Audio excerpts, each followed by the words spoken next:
मेरा नाम है हरिया, मैं काम करता हूँ बहुत बढ़िया, खाता हूँ खाना और रोज गाता हूँ गाना। अरे यार, आज तो बहुत देर हो गई।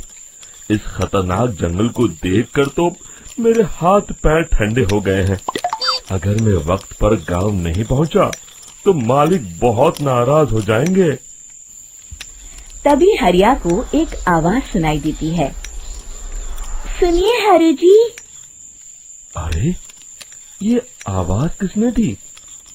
तभी हरिया को सामने कुछ दूर एक औरत खड़ी दिखाई देती है। अरे भाई, ये औरत अकेली इतनी रात को इस जंगल में क्या कर रही है? चलकर पूछना पड़ेगा। फिर हरिया अपनी बैलगाड़ी उस औरत के सामने लाकर रोक देता है और उससे पूछता है। अरे सुनिए, आप इतनी रात को इस खतरनाक जंगल में अकेली क्या कर रही हैं? तभी वो औरत मीठी आवाज में कहती है, अरे हरु जी, आप आ गए। मैं कब से आपका इंतजार कर रही थी। वैसे तो यहाँ से काफी लोग गुजर चुके हैं, लेकिन मैं खास आपका इंतजार कर रही थी। अच्छा, तुम सच कह रही हो? मुझे तो यकीन नहीं हो रहा है। वो क्या है ना, आज तक किसी ने मुझसे इतने प्यार से बात नहीं की। हाँ हाँ हरु जी, मैं सच कह रही हूँ। अब देर मत करिए और जल्दी से मुझे मेरे घर तक छोड़ दीजिए। हाँ हाँ, कौन सी बड़ी बात है, अभी छोड़ देता हूँ। आप मेरे पीछे बैलगाड़ी में बैठ जाइए और मुझे रास्ता बताते चलिए। फिर वो औरत हरिया की बैलगाड़ी में बैठ जाती है और हरिया बैलगाड़ी हाँकता हुआ आगे चल पड़ता है। फिर उस औरत के बताए हुए रास्ते पर चलते चलते हरिया बैलगाड़ी लेकर एक काली गुफा के आगे आकर रुक जाता है। हरिया उस औरत से पूछता है, हाँ देवी जी, आपका घर कहाँ है? यहाँ तो एक गुफा के अलावा और कुछ नहीं है। तभी अचानक वो औरत हवा में उड़ने लगती है। देखते ही देखते उसका सुंदर रूप एक डरावनी चुड़ैल में बदल जाता है और वो जोर जोर से हंसती है। अरे तू तो एक नंबर का बेवकूफ निकला। तू तो बड़ी आसानी से मेरी बातों में आ गया। अरे मर गया रे, ये तो एक चुड़ैल है। हे भगवान बचा ले, ये तो बड़ी डरावनी दिखाई दे रही है। और फिर अगले ही पल हरिया की बैलगाड़ी में रखा सारा सामान हवा में उड़ता हुआ उस काली गुफा के अंदर चला जाता है और वो चुड़ैल भी उस गुफा के अंदर जाकर कहीं गायब हो जाती है। हरिया ये नजारा देख बुरी तरह घबरा और परेशान हो जाता है। अरे, ये चुड़ैल तो मेरा सारा सामान लेकर गुफा में गायब हो गई। अब क्या होगा? अगर मैं गांव खाली हाथ गया तो मालिक मेरी अच्छी खबर लेंगे। मेरी इस बात का कोई यकीन भी नहीं करेगा। फिर आखिर वही हुआ। हरिया के मालिक चंपक सेठ को हरिया की किसी भी बात पर रत्ती भर भी यकीन नहीं हुआ। चंपक सेठ को लगा हरिया झूठ बोल रहा है और उसने ही लालच में आकर सारा सामान हड़प कर लिया है। फिर हरिया को बेईमान समझकर चंपक सेठ उसे काम से निकाल देता है। अगले दिन अपनी दुकान में परेशान बैठा चंपक सेठ गुस्से में बड़बड़ाता है। अरे, दुकान में तो सामान बिल्कुल भी नहीं है। अब मुझे ही शहर जाकर सामान लाना होगा। फिर वो अपनी बैलगाड़ी लेकर शहर चला जाता है। शहर से सामान लेकर जब चंपक सेठ वापस गांव लौट रहा होता है, तभी उसे एक आवाज सुनाई देती है। चंपक जी, ओ चंपक जी। अरे, ये तो कोई मेरा नाम लेकर मुझे पुकार रहा है। फिर उस रास्ते में वही औरत खड़ी दिखाई देती है। फिर क्या था, हरिया की तरह चंपक सेठ भी उस औरत के पास अपनी बैलगाड़ी लेकर जाता है और वो भी उसकी चिकनी चुपड़ी बातों के मुंह जाल में फंस जाता है। फिर चुड़ैल उसे भी अपनी गुफा तक ले जाती है और उसका सारा सामान लेकर गुफा में गायब हो जाती है। बेचारा चंपक सेठ लाचार होकर खाली हाथ गांव लौट आता है। फिर ये उस जंगल में रोज की बात हो जाती है। जो कोई भी शहर से कुछ लेकर गांव की तरफ लौटता, वो चुड़ैल उसे बेवकूफ बनाकर उसका सारा सामान लेकर गुफा में गायब हो जाती। एक दिन हरिया एक लकड़हारे को उसी जंगल की तरफ जाते हुए देखता है। फिर हरिया उसे रोकते हुए कहता है, अरे भाई, क्यों अपनी मौत को दावत दे रहे हो?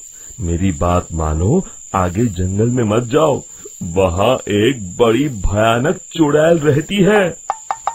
लकड़हारा हरिया की बातों को नजरअंदाज करते हुए कहता है, अरे भाई, मुझे पहले ही बहुत देर हो चुकी है, मुझे जाने दो भाई।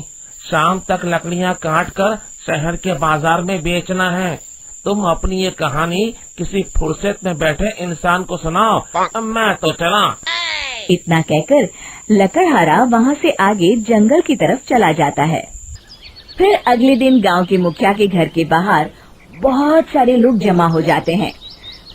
तभी हाथ में कुल्हाड़ी लिए खड़ा लकड़हारा कहता है, अरे मुखिया जी, अब आप ही हमें बचाइए उस जंगल वाली चुड़ैल से। हमारा सारा काम तो शहर से ही होता है। अरे मुखिया जी, उस चुड़ैल की वजह से तो मैं पूरी तरह बर्बाद हो गया हूँ। हम सबको मिलकर उस चुड़ैल का कोई इलाज करना पड़ेगा। तभी भीड़ में खड़ा वीरा कहता है, आप लोग चिंता मत करिए, कल से वो चुड़ैल किसी को नहीं लूट पाएगी। मेरे पास एक बहुत अच्छी तरकीब है। तभी चंपक सेठ उसका मजाक उड़ाते हुए कहता है, अरे तेरा नाम वीरा है तो क्या हुआ? तूने अभी उस चुड़ैल को देखा नहीं है? जाकर अपना काम कर, बड़ा आया।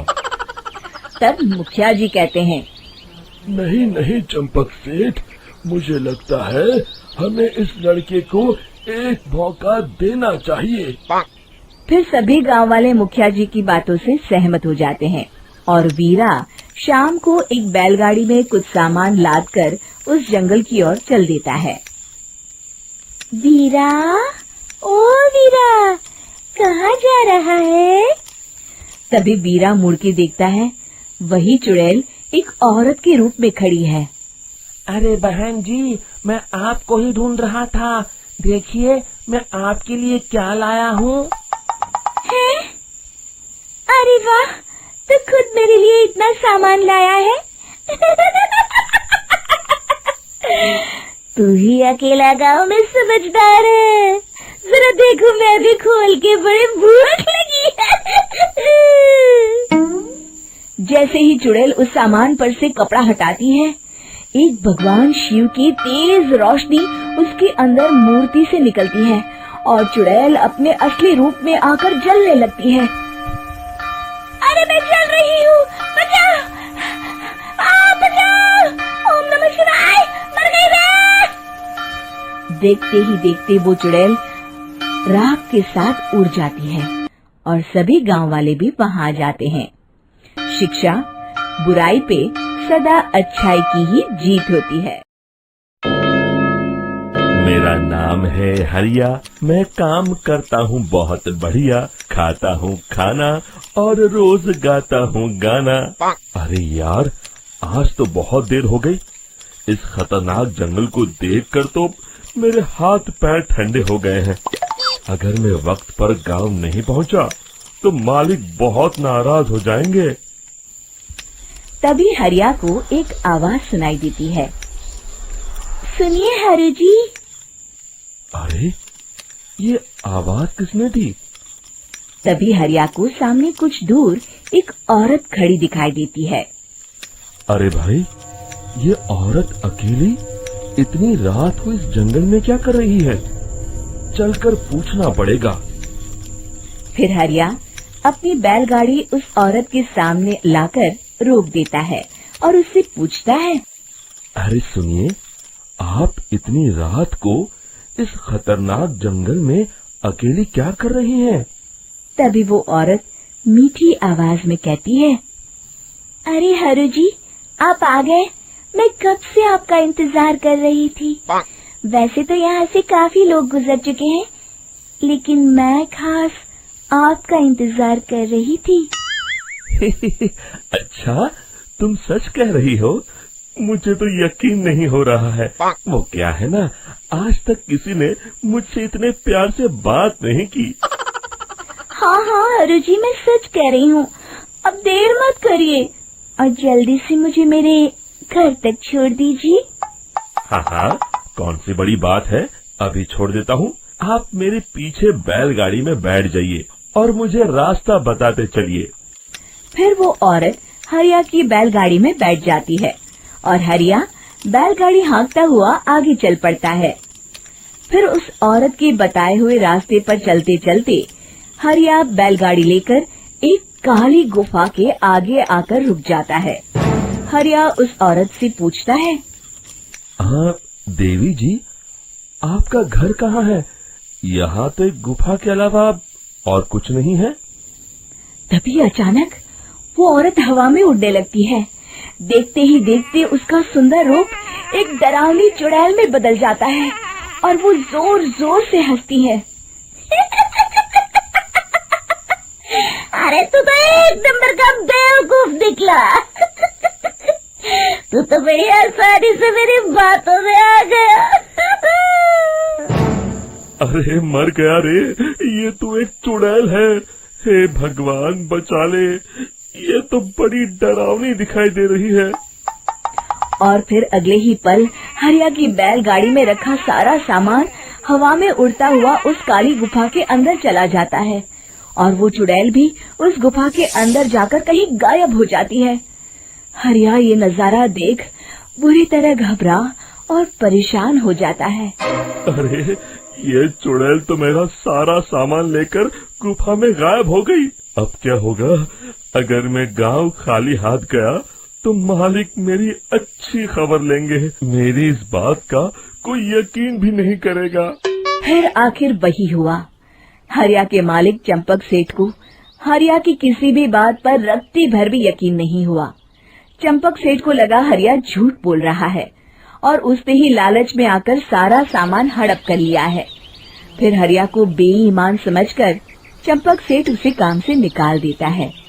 अगले दिन अपनी दुकान में परेशान बैठा चंपक सेठ गुस्से में बड़बड़ाता है, अरे दुकान में तो सामान बिल्कुल भी नहीं है। अब मुझे ही शहर जाकर सामान लाना होगा। फिर वो अपनी बैलगाड़ी लेकर शहर चला जाता है।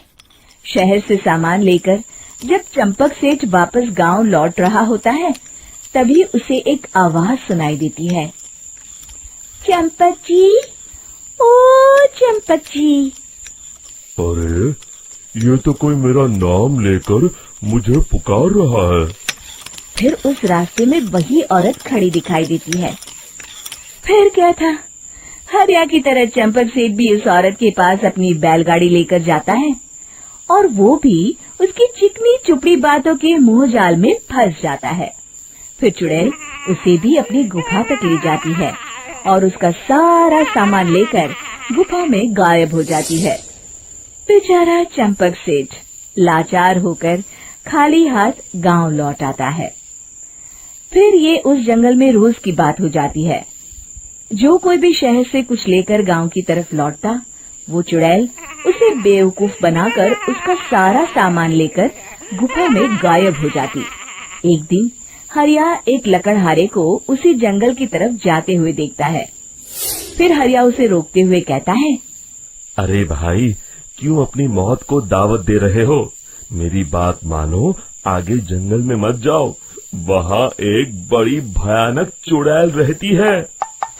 लकड़हारा हरिया की बातों को नजरअंदाज करते हुए कहता है, अरे भाई, मुझे पहले ही बहुत देर हो चुकी है, मुझे जाने दो भाई। शाम तक लकड़ियाँ काट कर शहर के बाजार में बेचना है। तुम अपनी ये कहानी किसी फुर्सत में बैठे इंसान को सुनाओ, मैं तो चला। इतना कहकर लकड़हारा वहाँ से आगे जंगल की तरफ चला जाता है। फिर अगले दिन गांव के मुखिया के घर के बाहर बहुत सारे लोग जमा हो जाते हैं। तभी हाथ में कुल्हाड़ी लिए खड़ा लकड़हारा कहता है, अरे मुखिया जी, अब आप ही हमें बचाइए उस जंगल वाली चुड़ैल से। हमारा सारा काम तो शहर से ही होता है। अरे मुखिया जी, उस चुड़ैल की वजह से तो मैं पूरी तरह बर्बाद हो गया हूँ। हम सबको मिलकर उस चुड़ैल का कोई इलाज करना पड़ेगा। तभी भीड़ में खड़ा वीरा कहता है, आप लोग चिंता मत करिए, कल से वो चुड़ैल किसी को नहीं लूट पाएगी। मेरे पास एक बहुत अच्छी तरकीब है। तभी चंपक सेठ उसका मजाक उड़ाते हुए कहता है, अरे तेरा नाम वीरा है तो क्या हुआ? तूने अभी उस चुड़ैल को देखा नहीं है? जाकर अपना काम कर, बड़ा आया। तब मुखिया जी कहते हैं, नहीं नहीं चंपक सेठ, मुझे लगता है हमें इस लड़के को एक मौका देना चाहिए। फिर सभी गांव वाले मुखिया जी की बातों से सहमत हो जाते हैं और वीरा शाम को एक बैलगाड़ी में कुछ सामान लादकर उस जंगल की ओर चल देता है। वीरा, ओ वीरा, कहाँ जा रहा है? तभी वीरा मुड़ के देखता है, वही चुड़ैल एक औरत के रूप में खड़ी है। अरे बहन जी, मैं आपको ही ढूंढ रहा था। देखिए, मैं आपके लिए क्या लाया हूँ। हैं? अरे वाह, तो खुद मेरे लिए इतना सामान लाया है। तू ही अकेला गांव में समझदार है। जरा देखो, मैं भी खोल के, बड़े भूख लगी है। जैसे ही चुड़ैल उस सामान पर से कपड़ा हटाती है, एक भगवान शिव की तेज रोशनी उसके अंदर मूर्ति से निकलती है और चुड़ैल अपने असली रूप में आकर जलने लगती है। अरे मैं जल रही हूँ, बचाओ! बचाओ! ओम नमः शिवाय! मर गई मैं! देखते ही देखते वो चुड़ैल राख के साथ उड़ जाती है और सभी गांव वाले भी वहां जाते हैं। शिक्षा बुराई पे सदा अच्छाई की ही जीत होती है।